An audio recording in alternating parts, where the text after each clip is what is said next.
Okay, and we are live. I'm just gonna check quickly on the YouTube.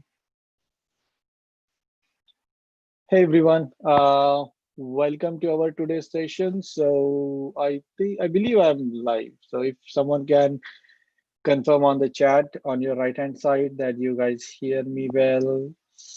You don't need to see me, but still, like audio, video, and screen, that you can all see well. If you can, if someone can confirm on the chat, that will be helpful. Okay, yeah, we can. Thanks, Michael, Azi. Yeah, so that's good. Welcome to our today's session. So it's, I think, 28th event. It's good. With current time, we hope you all are safe, healthy, wherever you are. So just stay like that as usual. Take care and be a good boy. Stay safe. Yeah.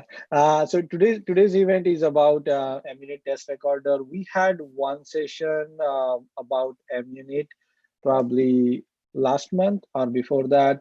The link of that one is also on the event description. At the end, I will post the link to that previous session in the YouTube description. So you can always go back to that link and see the first part of it if you want to refresh anything. But I assume Diane is gonna touch back on some of those and then go on the new stuff, right? With said that, for those who are joining us for the first time, on right hand side there's a YouTube chat, so feel free to chat in there, talk about anything related to the topic, obviously. And any questions, concerns, or any suggestions, you can keep putting it there. At the end, when Diane is done with her presentation, we will go over all the question answers as much as we can cover within the given time, right? So I think that's usually it. I don't think you are here to hear me. So I'll hand it over to you, Ryan, and take us through the MUnit Test Recorder. Thank you. Thank you. Welcome Yeah. all from wherever you Yeah. are in the world. And we appreciate you joining us today. Our presentation, a little bit about myself, short and sweet because we have a lot of material to cover and I don't want to take up much of your time. I've been in IT for a long time. I built my bachelor's degree in IT as well as my master's degree. And when I was completing my master's degree, I came across MuleSoft. I fell in love. It is a powerful tool, as you all know, and I have now been building out the certification path, 2 certifications down, about to sit for 2 more on the architects, and have recently taken the first level 2 course on the developer side. So I urge you to check that out. It's a brand new course. It's level 2. It is part 1 of 2 courses that will make up the MCD2 exam. So very excited about that. In which case it does cover MUnit. There's a lot of a detailed segment of MUnit in that level 2 course. So that was really awesome. I've been active in the MuleSoft community, as many of you all know, at the Charlotte, the Raleigh, Phoenix, and our online group. This is the second presentation with the online group. And really to go ahead and get more in depth on the MUnit toolkit. The first segment, you can see that, and the link will be provided for that. And so I'm going to go over a little bit of a brief overview so you understand and can see the entire toolkit on this. In MUnit, there's 2 submodules. There's also utils, which opens up database and FTP servers. There's now, with version 4.2 and 4.3, parameterization ability that we will cover today. Really, really cool tool in regards to that. The MUnit processors exist as well as in the recorder side as well, and how to create the tests, run the tests, and we'll do the demo of the MUnit Test Recorder in addition to a demo of the feature of using the parameterizations. That's a big word, mouthful. Okay, you all know what MUnit is. I'm not going to spend a whole lot of time on this. You know it filters into the the CI/CD pipeline integration. You know this. Again, nothing much here has changed. You can create your tests by doing a manual test or using the test recorder or a combination of them both. And I do encourage that because there are some features in the test recorder that are following the the automation of the test recorder that you want to add more manual features to that. In which case, there's the mock processor, spy, verify. You can enable different tests, check your visual coverage, including your generating your coverage report. That is a good tangible deliverable of status check on projects when you're working and verifying success on your code. The importance of doing MUnit tests, I don't need to spend much time on that. You know that it's so critical to use some type of testing, JUnit, MUnit. You do need to validate your code. We can't just be so bold as to say, oh, it's fine. No, this is something that you really need to do. Okay, so MUnit, as we know, is divided into two main submodules. We've got MUnit as it stands, and that has the operations of like set event, after suite, after test, before suite, before test, those type of things, and the manual tests that you see at the bottom. So we do have those tools available. Now, what the MUnit Test Recorder uses is actually the MUnit Tools module, and the MUnit Test Recorder actually will pull this together automatically for you based on your selections when you are configuring your test. So where the MUnit Test Recorder fits into this bigger scheme of this tool set is the MUnit Tools module. The utils are two other features. I'm not going to dive deep into this today, but I want you to be mindful of it because it is available, it does exist, and it is a very great testing tool to use when you need to connect to a database or an FTP server in a testing environment. Instead of having the creating a standalone server for that, this packages it up, into your application. So there's the database server you can use that has execute, query, and validate that processors. The FTP server processor will check to see if it contains files or removes files. So there's different things you can use with that. But like I said, what it does is it packages it up in your application to run with it, no dependencies. So it's very good for testing purposes, for connecting to databases or FTP servers. Now, the parameterization ability is something that popped up in the 4.2 version of MUnit, and it is now also in the 4.3. It is the ability to run the same test, but with different input. And you can well imagine the benefit of that. I've chose to use an example that we're very familiar with from the Fundamental 4 course, where we're using the various codes for the different airports. I also have recreated another test that's not showing here, in that we will be able to go through the paths of the choice router choosing different airlines. So we'll talk more about that. But just as a quick overview, at this point, the parameterization can be configured at the configuration level, as you see to the far right here, where you actually put and enter in the XML code to create what you need to do.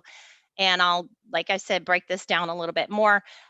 Or the other avenue you can do is do a YAML file, as you see bottom left, and then point in your XML to that YAML file and be able to access it there. The other option is you can do both. You can combine this. So you're going to see that play out in our demo on this too. So you'll be able to see how that plays.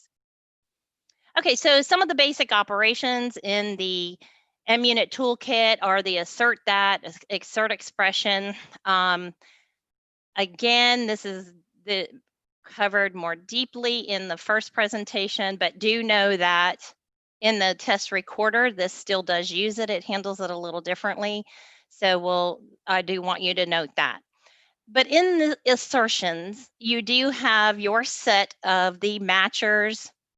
You have your core matchers, string matchers, comparable matchers, and your iterable map matchers that will actually go through an array or a map of data. So you do have your matchers, and this is part of a data weave component, but you do have to have the precursor of the MUnit tools, that identifies it as part of the MUnit matcher feature. There are some hiccups in this. A good friend of mine, he knows who he is, has pointed out that there are times when this is handled through MUnit that there are some issues regarding how it actually puts it in the XML, and you need to go in and change the XML over to where it will actually process it correctly. And so if anybody is having issues on any of that, we are going to turn it into MuleSoft so that they're aware. But there's a fix. You know, this is what we're about in the community, is helping one another. So there's a fix to that you can go back in and get that straightened out so that it will work as it should. Set event, again, when we're setting events, we can, the payload, attributes, errors, or variables to set whatever scenario you want for your test to be able to test out. And again, you know, as you're going into testing, you want to make sure that you are mapped out and planned on these kind of details to make sure that you're testing your code with for all of the possible scenarios to make sure that you're putting out a robust application. The mock when, you can utilize the mock when. And again, what this gives you the ability to do is mock any of the processors you see that are in your flow. But some of the biggest benefits of this is mocking an endpoint that may not be ready or that might have sensitive data. And you can mock that and be able to put that, the output back into your flow in the MUnit test flow so that it will create a mock of that endpoint. And so that's very helpful, of course, in the testing avenues of things. The then return on that, when you're doing this manually, you have to configure all of this, and you've got to provide that payload, the variable, the attributes, or whatever it is that you need to provide. And this is very time consuming, FYI, when you're doing it manually. I have done it. You can see it in the previous demos from the other meetups. And it's, you know, again, it's very timely. And I think this is what turns the test recorder into such a huge time saver, is that when you run it, as you will see, it's going to create all of this for you. So again, on the manual side, this is how it would be done. But in the test recorder, it's automated for you. SPY event processor, same thing. You can test out a given processor, see what an environment is before a call, and that can be anything. You can test out variables, you can test out, you know, any environment before that processor is called, and then again after. Verify call, verifying something is called. These are some basic things you all, I'm certainly, you know, certainly that you already know. The various test scopes are the behavior scope. These are things that are going to happen before we actually execute the logic of the main flow. The execution scope, of course, is a flow reference over to the main flow, or you can create your own flow right there. I have seen some examples of an actual flow is in the execution portion there. If you wanted to test out a proof of concept or something, or just wanted to see how something would be handled, you can actually put a flow there. And then the validation is the assertions, and verifications go in that category there. So the various ways to create MUnit tests are from a blank test, as you can see, you know, when you get the option here in your, when you are clicking to go into MUnit, you get the option to create a blank test flow. The other one is from the palette, as we talked about before, that's in the MUnit kit. And then the other one is to record the test for a given flow. And we're going to go into some details here and cover that. The main thing, you want to be sure that your system is set up. You must have Studio 7.5, and then MUnit should be automatically brought in at either the 4.3 or 4.2 or 4.3. So if I'm correct on that, let me make sure. But the idea behind it is that the oh, I'm sorry, the MUnit would actually be the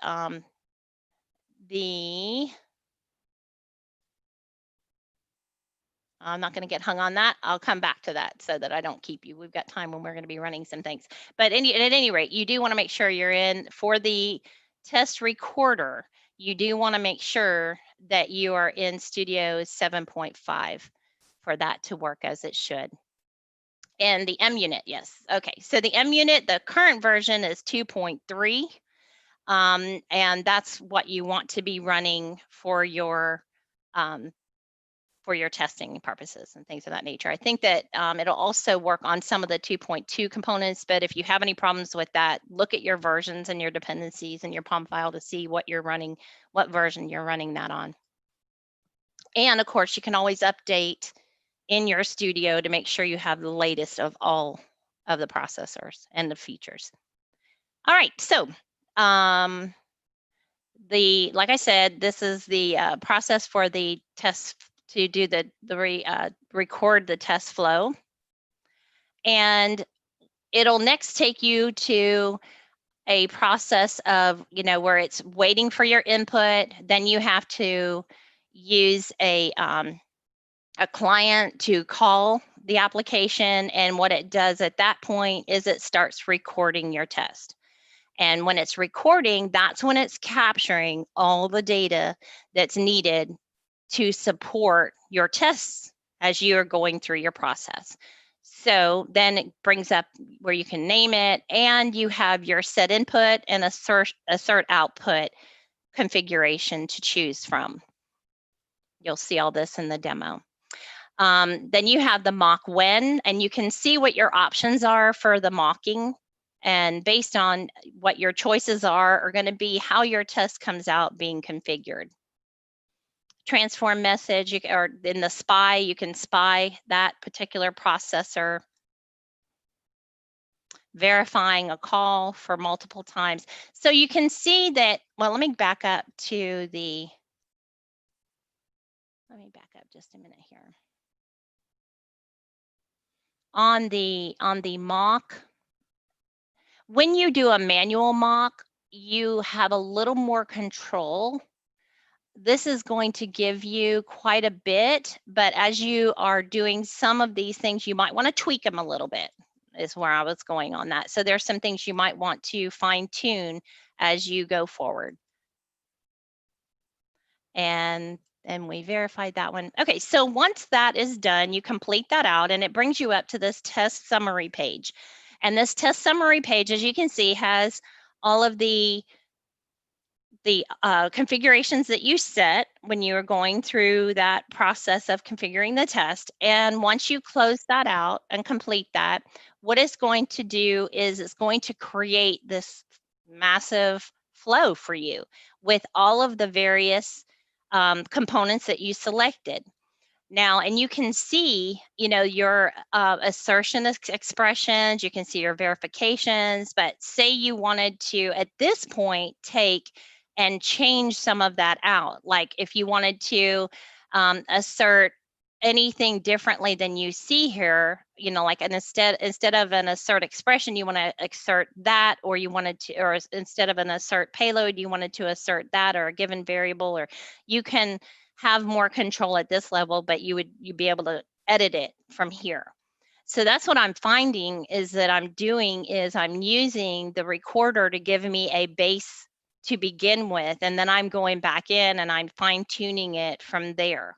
Now, if it's a simple flow and it's not requiring too much, you're fine to go ahead and just use how it initially sets it up for you. Because some of the beauty of this is it creates your DWL files in your under the source test resource folder. You can see that it creates all of that for you instead of you having to go back and capture that yourself. How many times have we had in the past to call up a flow, and then we have to go back and we got to try to copy and paste whatever it presented in the body of the output and the client, and trying to make this all up ourselves. Well, it does it all for you. So huge benefit on that regards.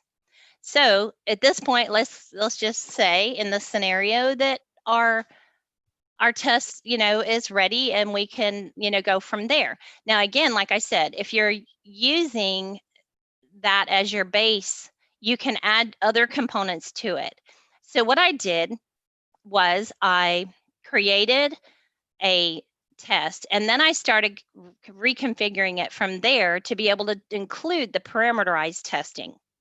And like I said, there's different methods. Method one is creating a YAML file that you see, and you put that in the source test resource folder, and then add in the behaviors, a set payload for that code. And then you can begin to run your tests, and you'll get additional tests as you see on the left-hand side here. You're going to see this more in the demo, but I just want to give you an overview. Then in the middle image here, the strictly configuration level you can define in your XML. And basically that would be having your information and having your name of the parameterization. We're calling it the fourth parameterization. You can see that on the left there highlighted. And we have a property name of code, the values ATL. And so that is the configuration level where it's completely defined in the XML. Then down below again in the behavior, we're setting the payload and we're using that value of the code. Now, if I did not have my YAML file there and I didn't have it defined in the XML, it would only run the fourth parameterization. But because I've chosen to do both, I wanted to do both. Let me show you on the next screen here where it has the details. So I created the YAML file here. I added the YAML file connectivity here in my XML, and then you still have to set the payload to identify the code so that it's coming through. And when that was done, then I had a set payload in my behavior section of the test. And I had it's pulling the information from the YAML file. And being that I wanted to do both, as you see in the bottom right here, I included the YAML file and that fourth parameterization. And that's how I got it to run all four. 3 from my YAML file. The fourth one came in from the XML code where I had put the configuration there. So it's really a very, it gives you a lot of opportunities there. So you can either, you've got choices you can make on that. The purpose of why you would want to use one or the other, how that works, is going to be unique for each test, scenario. I'm showcasing it here so you can really absorb what your options are and how you can be able to control it different ways. And again, this is a very simple one. And this one in particular was my first, or I should say one of the ideas utilizing the fundamental for flow with the choice router. Because many of us find, as you get into working with this, that MUnit really doesn't have the ability to test the choice router. So we've got to find ways to be able to test the flows out and to determine that it's solid using that choice router. So let me show you a couple options on that. When we actually run, this is a segment on running the suite. This is pretty elementary. You basically can run at various locations. As you know, you can run the entire suite by clicking the canvas, or you can run an individual test. There's several things on that. Or clicking the framework of a given test and running it there. Test coverage report. We're going to go into this much more detail as we look at some of the options that we get when we are testing in various ways. So, you get this report. You get it, and it brings it up. If you have errors, you can go back in and check where your errors are. And as you can see, you're going to get 100%, you're going to get 80%, you're going to get some that are just 20%, depending on the route that your flow is taking, depending on your test. So this gives you your source of information where you can look at what your errors are. I have one of the examples that has an error. So you're going to see an error. We're going to look at that error, and it kind of gives you an idea of where you can dig from there. So in the work in progress phase of your project, you'll have good indicators that are going to help you to be able to identify what's wrong, fix those problems. And this is your opportunity to try out, various options of what your flow should do. And it gives a detailed report. Like I said, if you have, if you're answering to stakeholders, if you're needing something tangible on a project to, show results, this is a great tool to use for that, so they can get an idea of whether they understand it completely or not. You're going to have to explain that. But again, this runs, and remember, as these applications are packaged up and ran through a CI/CD pipeline, you're going to get these reports. So once, let's say you're working on an application, you hand it off, somebody's, working on it from there, doing, you can monitor and you'll be able to see, if you knew it was solid when you sent it over to that next developer, or, and then an update happened and something broke in it. These are ways that you can, validate where it was working fine. You can look back at that report, see where the breakdown is, and utilize that as a means of tracking as well. So there is an example of a test coverage report. All right, so let's look at some demos. Y'all ready for demos? All right, the first one I want to show you, let me bring Studio over here. All right. Now, this is, let me show you what we're working with here. This will bring back memories. This is one of the flows. We're actually using the listener here. We're not using the API. So we're actually using, or the API kit, we're not using that one. We're coming in and we're using the, I'll show you here. Okay, so there's the interface. We're not using the interface. We're actually just working directly with the implementation. Excuse me. So we have the listener, we're setting a variable. You remember this from the Fundamental 4 course, it comes through, we check our destination, and depending on the different airline, it's going to either hit one of these or it's going to hit all and get all the flights back. It will flow reference down to get all airline flights here. We've got a set variable code, get the American flights, get the United flights, and get the Delta flights. So again, it was a great example because it's got, it's got the choice router in it. It was something that everybody's pretty much familiar with. So what I did is I went ahead and I created I recorded a test for this flow, and it created the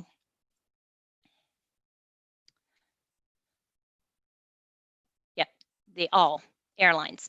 So as I went through, now once this was created, and I have the demo, I'm going to show you the demo of creating one of the others too. Once this was created, and I got into the configuration XML. Now remember, this set payload was an addition. You can change out any of these other operations if you want to do different assertions or different testing on things. That's where you would go into your MUnit tools. You can change this out. You can do an assert equal. All of these that are in MUnit Recorder are assert expressions. But say you wanted to do an assert equals or an assert that instead, you could change them out and you can change the test from there. Again, you can add a mock when and a return that. So you have different things you can add and change from there. But to do the parameterization, you go into, first of all, I had created the YAML file. And in this case, I use the airport code. I have another one we're going to do in just a minute that's the airlines. That's actually more effective of a test. This one is kind of not what I really wanted after I really worked with it. But you get the basic idea of how this is laid out. So we have the first 3 parameterizations here. And then we have in the XML code, I'm pointing. So you see here, I'm pointing to that YAML file. I added an in XML code configuration here. Remember, that's the other option. I could take that YAML file name out and only put it here. Why would you though? Because then you're locked into it. It's probably better to do it in a YAML. But anyway, then you also have to have the set payload value and where you're setting the code, the value to code. And it's the parameterized code, if you'll notice. So when this ran, as we go back, this is going to apply to all of the flows that are created, all of the tests that are created, because it is at the high level in the configuration. It's in the MUnit configuration, so it's going to apply to all of them. Close that. Okay, so let me bring up a quick. This is the results of when we ran. Okay, so I created the flow, and we're going to go ahead and run this. And the reason I record these is so that I can skip ahead and we don't have to wait for it to run. So it's really more of a time saver. There you can see the parameterization files. And we're going to run the route that's going to return all of the flights. And if we want to test all of the choice router avenues, there's two ways to do this. One way is the way you're going to see in this process. So let me skip it ahead because it is, okay, it ran, and you can see that it's 100% showing. Here we have 100% on each of the flows, except for in the get flights. We've got a lower percentage because it did not run all of the processors because it went through, there was not an airline set, so it did all. And you can see the check marks, the MUnit check marks that tell you where it has validated your code. As you can see, validated all of those flows, but it did not run the other 3 routes. So we don't know if those routes are working as they should. So the thing to do is we want to route it based on just the American flight. And so what you can do is create an MUnit test. And I have, in this case, let me pause here. I've created an MUnit test using the American route and an MUnit test using the United route. And I have a demo coming up next where I create the Delta route, and you can see how that looks. In order, what you're doing is you're actually sending in the query parameters that will route your test to go to the different processors within that choice router based on your call from your client. So this one has been created for American, and we'll run this test, and it's going to come back, and you will see how it's going to just go through. Let's see if I can get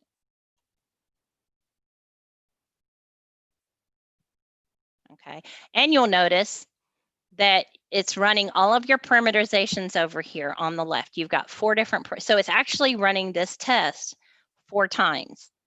And like I said, it's no huge deal that you're getting different results based on the different airport locations. But it is a good means of making sure that all of that is working as it should in that logic within your flows. Okay, so now when we just run the American avenue of the flow, the American route, we see we get a lesser percentage because the get all airline flights is not hit, nor the Delta flights, nor the United, as expected, because we routed it through the get American flight flow. So let's see what it looks like in the implementation.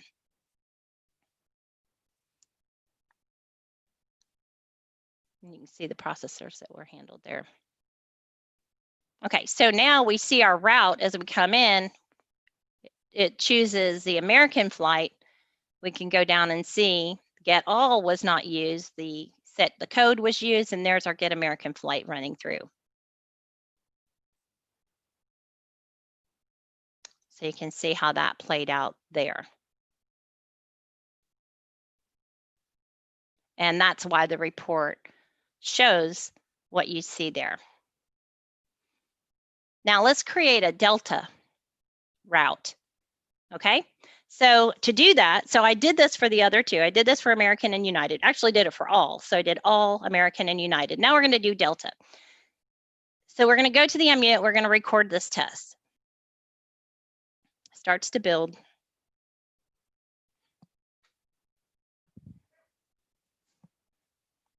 Let me skip it ahead just a little bit. Again, the beauty of a recording, because we don't need to waste all this extra time waiting. Too bad we can't do it in real life though, you know.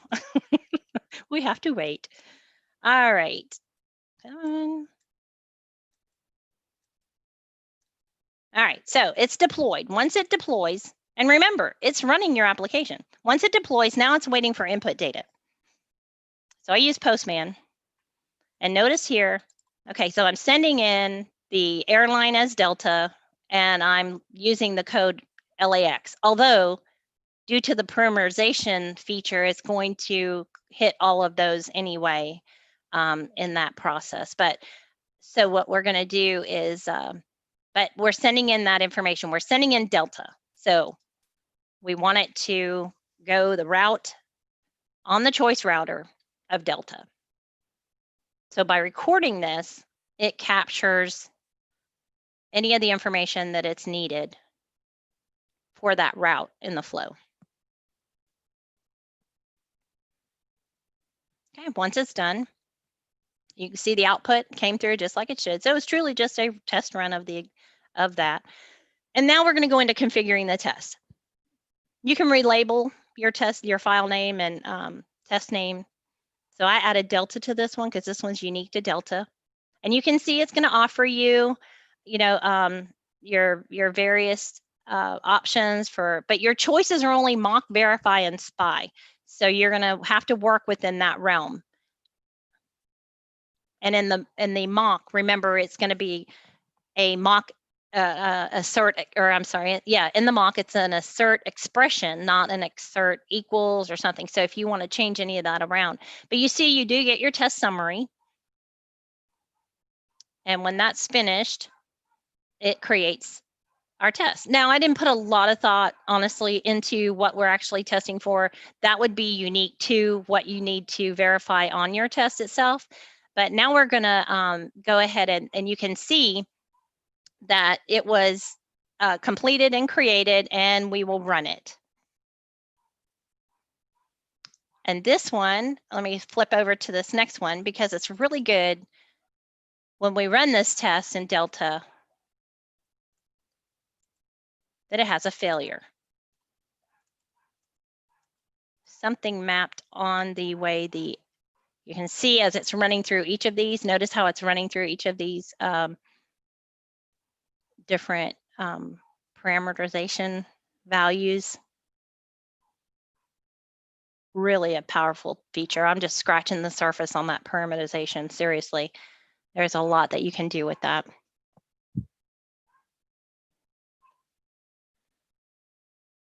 Let me skip it ahead a little bit too. Skip. Okay, so here we can see we have failures coming. We're getting the burgundy color. Oh boo. All right, let me back up just a bit. Okay, so you go in, as you know, if you don't know this, you go into your flow, you click your flow over there, and then your error is going to show at the bottom. So you can see what the errors are and troubleshoot from there. And in this case, we are seeing that the payload does not match. So we have a Java, what was expected and what was actual. And if you look closely, you can see that the price and the origin for some reason is different. So there's some changes that occurred. It could have been the transform message, but at any rate, it picked up that there was some an error in regards to that.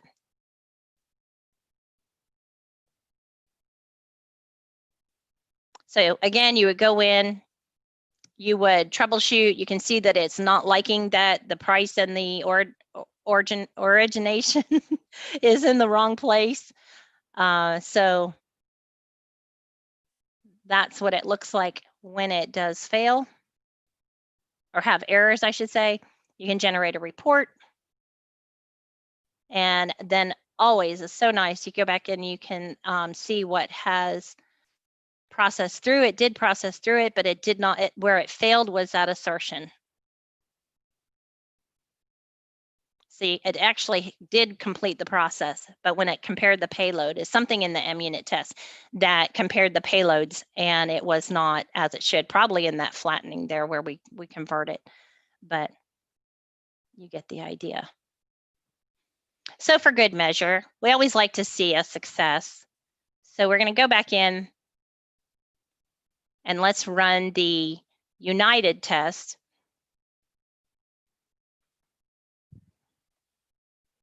And again, let me skip it ahead. This one didn't take as long.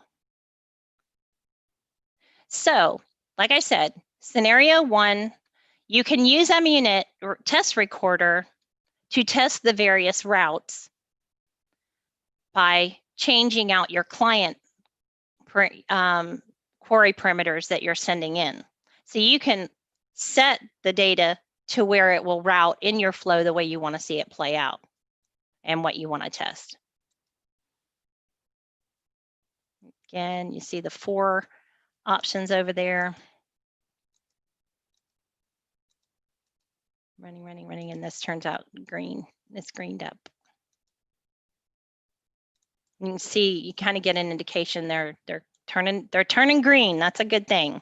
Green's good.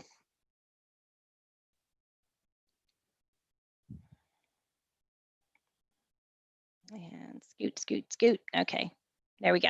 All right, so it completed out. We only have, though, 26% coverage. Is that a bad thing?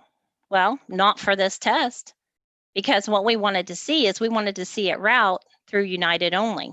So again, when we look at it, we can see the get Uniteds is 100%. It hit a portion of the get flights. And again, those are percentages based on the processors in the main flow. So when we look at the implementation, we can go through and see that it did hit the United choice, came down, ran the United flights, and came back and finished out.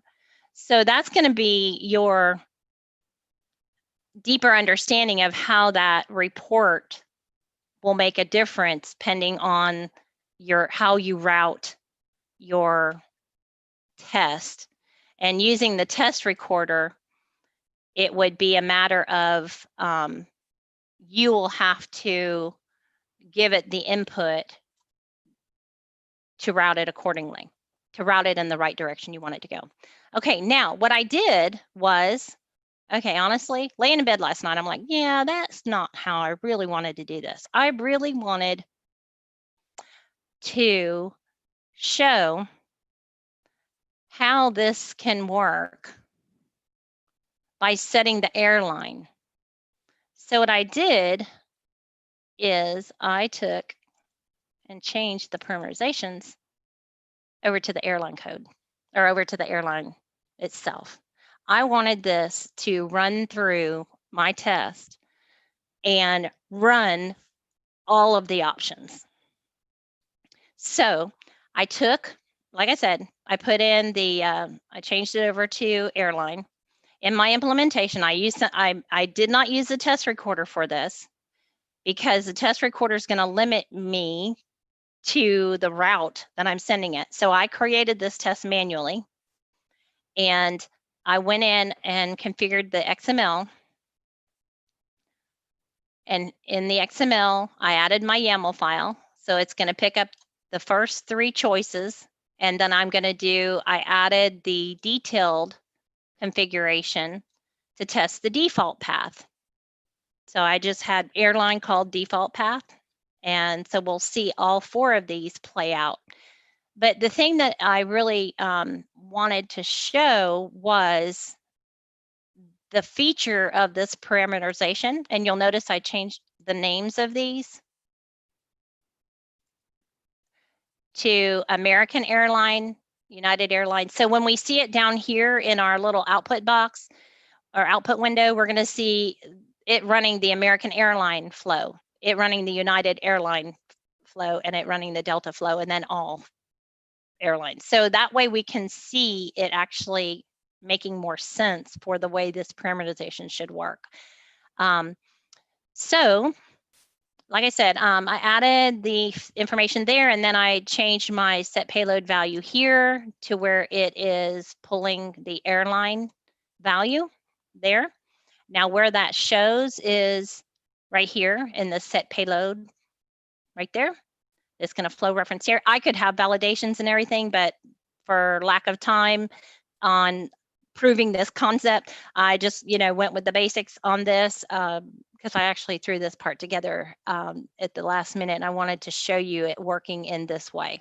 So what we're going to do is right click and we'll run this. Come on, there we go. I hope it's not too slow. I live in the mountains of Tennessee, so things can be a little slower as far as bandwidth is concerned. Okay, so notice over here, we have our 4 different tests criteria. We've got the American Airline, United, Delta, and then all. And if you click, you can see the flow in each one. So it's running the same test. As we said, it's running the same test with various inputs.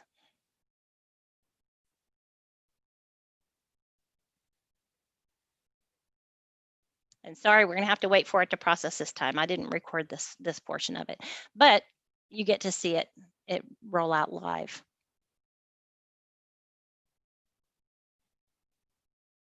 All right, see and they don't run in any particular order. Is kind of asynchronously, it seems like, where they'll just run various times. I've noticed them do it different times.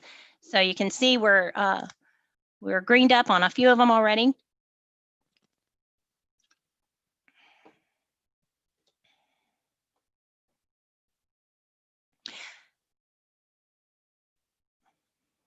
There we go, that's a good sign.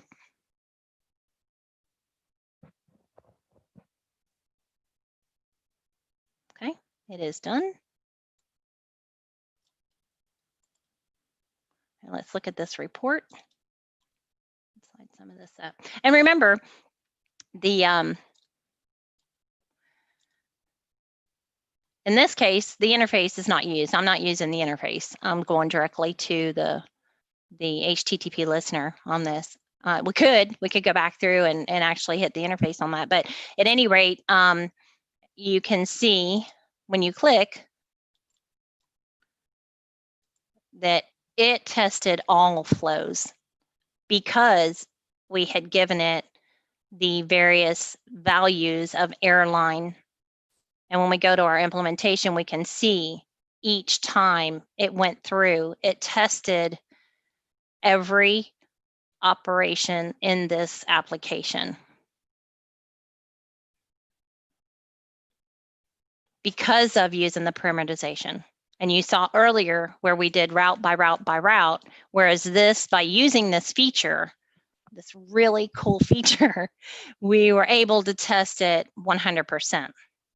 So it's definitely something to work with. And again, like I said, even this is just barely scratching the surface of the ability that this has. I've heard from good friend Patrick, who is a MuleSoft ambassador. He uses it and has used it for testing HTTP responses. And so I'm anxious to see how he's using it for that. This is, again, something that's very new. I don't see much out there in the community that's really addressing this, other than that it does do it. I like to see more application use, and it's, again, like I said, very powerful in the process of the things that make our applications more solid. You have the assurance that it's going to work the way it's supposed to. Nothing worse than when things fall apart and you're the developer and they look at you. The stakeholders are saying, what happened? And, I've been in that environment. I've been fortunately not the developer in one really bad case in healthcare where a application failed and locked down a database because there were null values added to a database. And it just makes you realize, I mean, it was a healthcare environment. If a life critical decision was having to be made as a result of not being able to access that data, that's pretty heavy burden on someone's heart. But at any rate, the developers, as we're developing and we're making these, there are the test recorder is amazing in that it saves you so much time. You don't have to go back in. Let me bring this other studio back over here. You don't have to go back in, and it creates all of these files for you to where you can look at all these DWLs.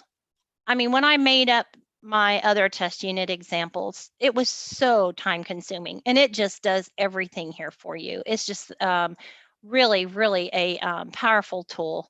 Oh, that's an easy one, of course. There we go. Instead of trying to copy and paste all of these and, trying to pull it in for the testing and everything, it does all of this for you. So I know several developers are absolutely using it more, and there's more to come. There's more that, we can add to more comprehensive testing on things. So are you ready for a little trivia?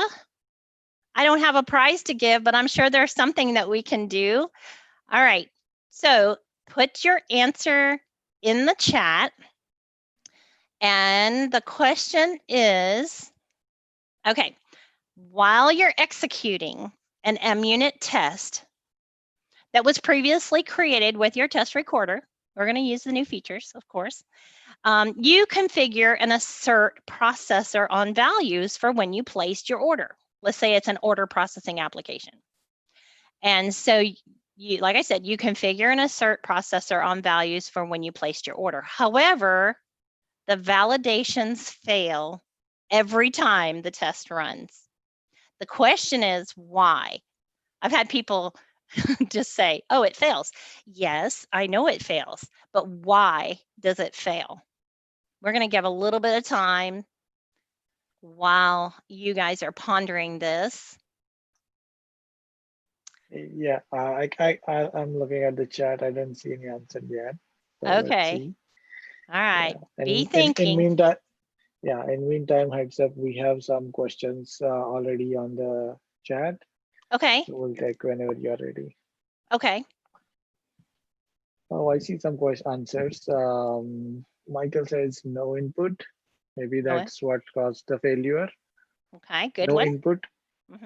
Then Mark says you have an expression for a variable that changes with every run. For example, dynamic timestamp or UUID. That's ding, what ding, Michael said. ding, ding, ding. You got the answer? Any other answers? There are more. Erwin says the time in the validation files are static, but the recorder is using current timestamp. Most of them are around the timestamps. Yeah. Dynamic data, payload is wrong. Data validation order was created once, so maybe it's not being allowed. Dynamic values. I think most of the answers are revolving around the dynamic values, timestamps, and parameterization is not defined. Those are the answers so far. Very good. Very good. Brilliant group. Brilliant group. And the answer is yes, you're right. Your validations fail every time your test runs if you configure SPI or assert processors to assert values for random data, time-dependent information, timestamps, values resulting from parallel processes, because they do change in every execution. So yes, that is right. Timestamps. And so that's something to be mindful of, or even any kind of a record or parallel processing or something like that, that we need to validate any kind of state information, if you will. So yes, good job. Good job. That is the answer. So I have some time for some question and answer. I appreciate everyone taking time today with me for lunch. We'll be here for another 5 minutes for question and answer period also. So are there some questions available there? Or if we don't get to your question, let me tell you that I'll be glad to answer those and post some of the answers down below. I had hoped to do that in the first recording that we did, and I'll be mindful to do that and make sure that we are able to answer a lot of those questions. No, we do have questions there. So let's see how many we can cover, right? Okay. So the very first one, if you're ready, is there any possible way to record MUnits for mule applications which has certain arguments to be passed? And by arguments, I'm guessing it's about the VM arguments. Mm-hmm. So do you know if possible? I know that you can pass certain arguments within the flow. For example, let me get my studio back over here. And let's look at this. Let's pretend we're going to create another one. Because you can set certain features. This may take a few minutes to bring it up. But yes, you can set, but now if there are runtime arguments, I'm not 100% sure. But Yeah. because a runtime argument might be handled a little differently in the test recorder environment. Yeah. So anybody in the group listening have is Pat? I know Patrick was thinking about being on. Do you have any insight on that? If Patrick's on? I have one suggestion in there, like the way I used to do it, right? If you have an environment variable which is outside of your application, one approach could be, instead of using environment variable directly inside your flows, set another application level property inside your properties which points to that environment variable, and then you have a more control over changing that property value either by using parameterization like you was saying, or changing it in the test properties file. So you can imagine that airline, if that had been an environment property, and you in your properties file you have reassigned that environment property to your local property, like airline underscore local, let's say airline underscore app, which is in your properties. Now you have a flexibility to set its value without your application actually depending on the directly on the environment properties file. Right, and that's kind of what we're doing with that, query parameter, is we're passing it in a different as part of the MUnit test. So you could, again, I don't want to be 100% one way or another unless I actually experiment with it myself. Let's see. Yes. Because I do know here, like when we're here, we have attributes. We don't have arguments though. No. Yeah, so I don't know that it would be. No, probably. Yeah. I mean, that's the only way I found working, or that's the way I did it when I depend on any environment variable and I had to become flexible to override its value during the tests, right? Yes. That's one. Yes. Okay. Yes. Let's see on the next question. Is it the recorder requires 4.3.0 or it works with the previous one too? 4.3.0 Studio. I know that I believe that it only works on the 7.5 Studio, and you can find that out on probably the release notes or anywhere in 7.5.1. I had to load the new Studio before I would even, and the way you can tell is if you right click to create, and you won't see record test for this flow.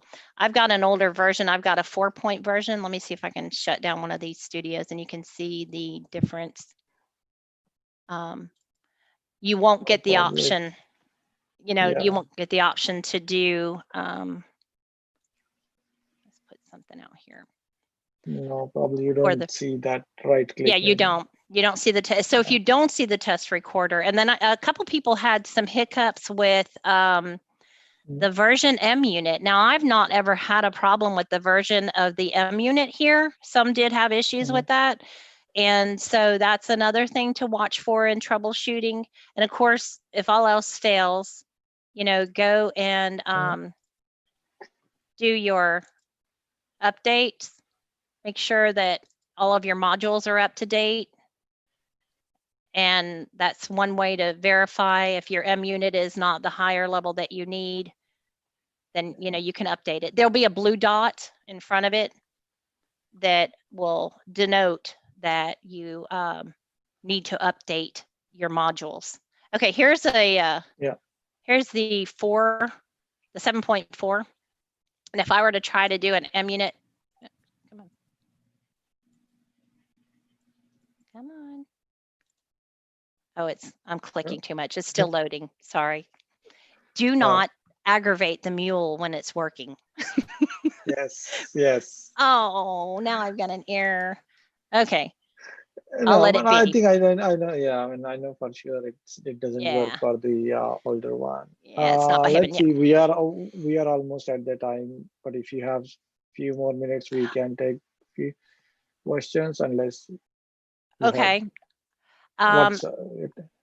We could be respectful of everyone's time. Primarily, I've got to turn around back to a meeting myself, but I really appreciate everyone. Put your comments, and especially once it's published. I think it's already on YouTube anyway. So put your questions and comments there too, and we can keep discussing it. And ideas of how you're using the parameterization is great, because we can build out some examples and tutorials and fun things that give you help us all learn more how to utilize this.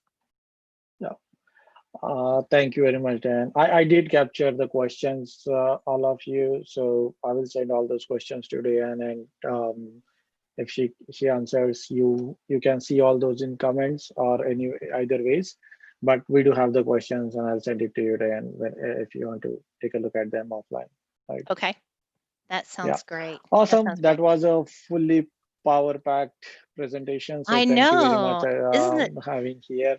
Yeah.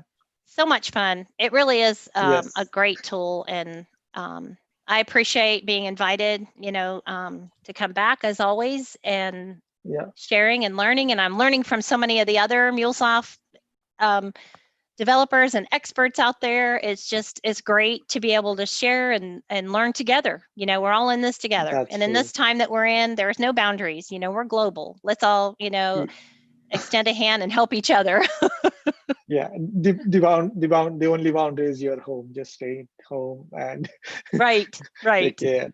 Yes, absolutely. Thank you very much. My pleasure. My pleasure. You all have a wonderful day. Yeah. Thank you everyone for joining us today here. Hope to see you all in our next event. So stay tuned and take care. Stay healthy. Stay safe.